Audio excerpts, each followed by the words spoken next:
Shalom, puji nama Tuhan. Kembali kita pada renungan hari ini yang terambil dalam 1 Timotius pasal yang ke-6 ayat 3 sampai yang ke-5. 1 Timotius pasal 6 ayat 3 sampai 5. Demikian firman Tuhan. Perhatikan.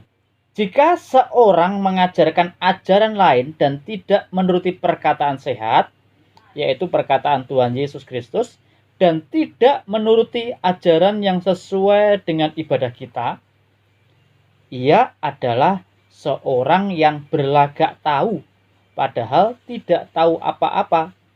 Penyakitnya ialah mencari-cari soal dan bersilat kata yang menyebabkan dengki, cedera, fitnah, curiga, percekcokan antara orang-orang yang tidak lagi berpikiran sehat dan yang kehilangan kebenaran, yang mengira ibadah itu adalah suatu keuntungan. Nah, saudara, ketika saya membaca ayat ini saya merasa tergelitik gitu. Karena apa?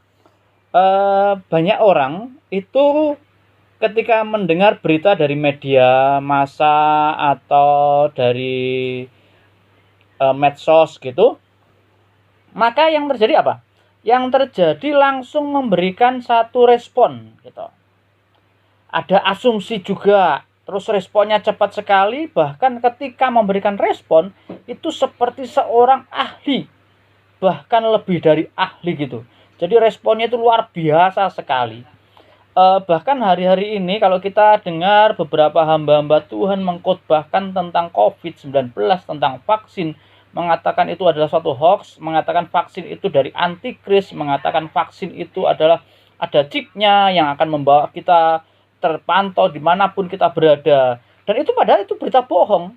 Tetapi itu sangat dipercaya sekali dan berita itu sangat menghebohkan, sangat menakutkan. Padahal itu berita yang bohong. Nah, kita kembali lagi dalam firman Tuhan. Jadi orang-orang yang tidak lagi berpadanan dengan firman Tuhan, orang yang tidak menuruti perkataan sehat, yang tidak menuruti ajaran yang sesuai dengan firman Tuhan, dikatakan itu berlagak tahu padahal tidak tahu apa-apa. Dan yang menyebabkan percekcokan antara siapa? Antara orang-orang yang tidak mengenal kebenaran, katakan itu, yang tidak berpikiran sehat. Jadi responnya itu justru memberikan percekcokan antara orang yang tidak tahu kebenaran. Dan perhatikan itu. Jadi tidak menenteramkan orang, tapi justru mengacaukan orang.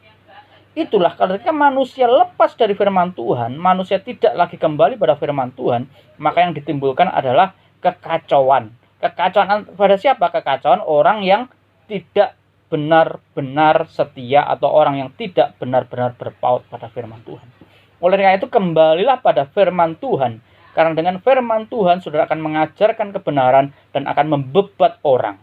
Ketika saudara lepas dari firman Tuhan, saudara akan mengacaukan orang yang sudah kacau dan semakin kacau.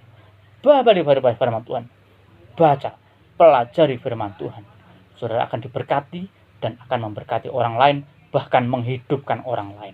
Tuhan Yesus memberkati.